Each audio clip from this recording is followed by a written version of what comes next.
مخصوص نشستیں election commission نے سپریم کورٹ کے فیصلے کی تردید کر دی۔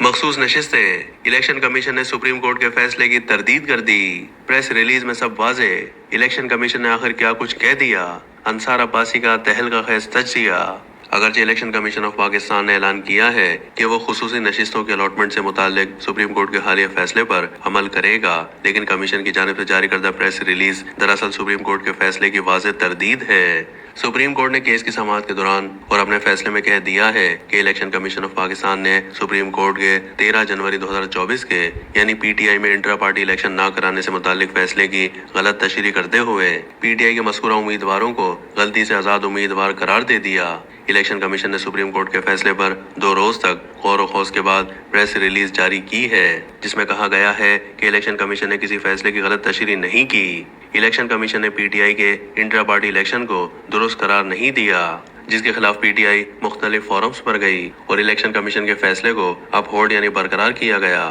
چونکہ پی ٹی آئی کے انٹرا پارٹی الیکشن درست نہیں تھے، جس کے منطقی نتائج میں الیکشن ایکٹ کی دفعہ 215 کے تحت بلے کا نشان واپس لیا گیا، لہٰذا الیکشن کمیشن پر الزام تراشی انتہائی نامناسب ہے۔ الیکشن کمیشن نے سپریم کورٹ کے اکثریتی فیصلے کے پیرا نمبر 7 اور 8 کا حوالہ دیے بغیر اپنی پریس ریلیز میں اپنا موقف واضح کیا ہے اور ساتھ ہی اس بات کی طرف اشارہ کیا ہے کہ سپریم کورٹ میں سنی اتحاد کونسل، الیکشن کمیشن اور پشاور ہائی کورٹ کے فیصلے کے خلاف اپیل میں آئی۔ سنی اتحاد کونسل کی اپیل مسترد کر دی گئی۔ پی ٹی آئی اس کیس میں الیکشن کمیشن میں فریق تھی اور نہ ہی پشاور ہائی کورٹ اور سپریم کورٹ میں فریق تھی۔ سپریم کورٹ کے فیصلے میں پیرا نمبر 7 اور 8 ذیل میں پیش کیے جا رہے ہیں۔ پیرا نمبر 7 2024 کے عام انتخابات کے مخصوص حقائق اور حالات میں یہ قرار دیا جاتا ہے کہ مذکورہ والا 80 کامیاب امیدواروں اب ارکان قومی اسمبلی اور وہ 39 ایسے جن کی تفصیلات اس فیصلے کے ضمیمہ اول میں درج ہیں، جنہیں کمیشن نے فہرست میں مذکورہ بالا کالموں میں سے کسی ایک میں بطور پی ٹی آئی رکن ظاہر کیا ہے، وہ کامیاب امیدوار تھے اور ہیں، اور درج بالا پیرا نمبر 5 کی روح سے اور آئین کے آرٹیکل 51 کے لحاظ سے یہ نشستیں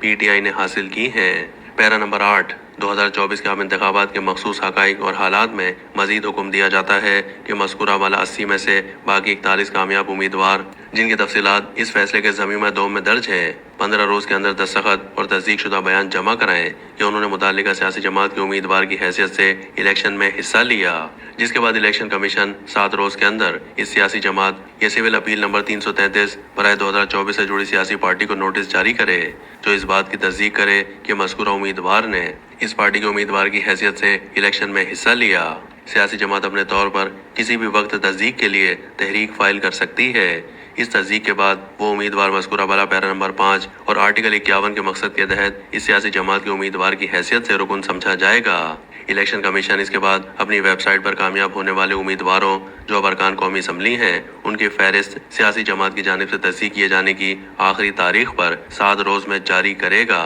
اور اس کے بعد کمیشن اس عدالت میں تعمیل کی رپورٹ جمع کرائے گا۔ پیرا نمبر 7 کے جواب میں الیکشن کمیشن نے اپنی پریس ریلیز میں کہا ہے کہ جن 39 ارکان قومی اسمبلی کو پی ٹی آئی کا رکن قومی اسمبلی قرار دیا گیا ہے، انہوں نے اپنے کاغذات نامزدگی میں پی ٹی آئی سے اپنی وابستگی ظاہر کی تھی، جبکہ کسی بھی پارٹی کا امیدوار ہونے کے لیے پارٹی ٹکٹ اور ڈکلیریشن ریٹرننگ افسر کے پاس جمع کرانا ضروری ہے، جو ان امیدواروں نے جمع نہیں کروایا تھا، لہٰذا ریٹرننگ افسران کے لیے یہ ممکن نہیں کہ وہ انہیں پی ٹی آئی کا امیدوار قرار دیتے۔ پیرا نمبر 8 کے جواب میں الیکشن کمیشن نے اپنی پریس ریلیز میں کہا ہے کہ جن 41 امیدواروں کو آزاد قرار دیا گیا ہے، انہوں نے اپنے کاغذات نامزدگی میں پی ٹی آئی کا ذکر کیا اور نہ ہی پارٹی سے وابستگی ظاہر کی، نہ ہی کسی پارٹی کا ٹکٹ جمع کرایا، لہٰذا ریٹرننگ افسران نے انہیں آزاد امیدوار کی حیثیت سے الیکشن میں حصہ لینے کی اجازت دی۔ الیکشن جیتنے کے بعد قانون کے تحت 3 دن کے اندر ان ارکان قومی اسمبلی نے رضاکارانہ طور پر سنی اتحاد کونسل میں شمولیت اختیار کی۔ سپریم کورٹ میں سنی اتحاد کونسل، الیکشن کمیشن اور پشاور ہائی کورٹ کے فیصلے کے خلاف اپیل میں آئی۔ سنی اتحاد کونسل کی اپیل مسترد کر دی گئی۔ پی ٹی آئی اس کیس میں نہ تو الیکشن کمیشن میں بطور فریق تھی اور نہ ہی پشاور ہائی کورٹ یا سپریم کورٹ میں بطور فریق تھی۔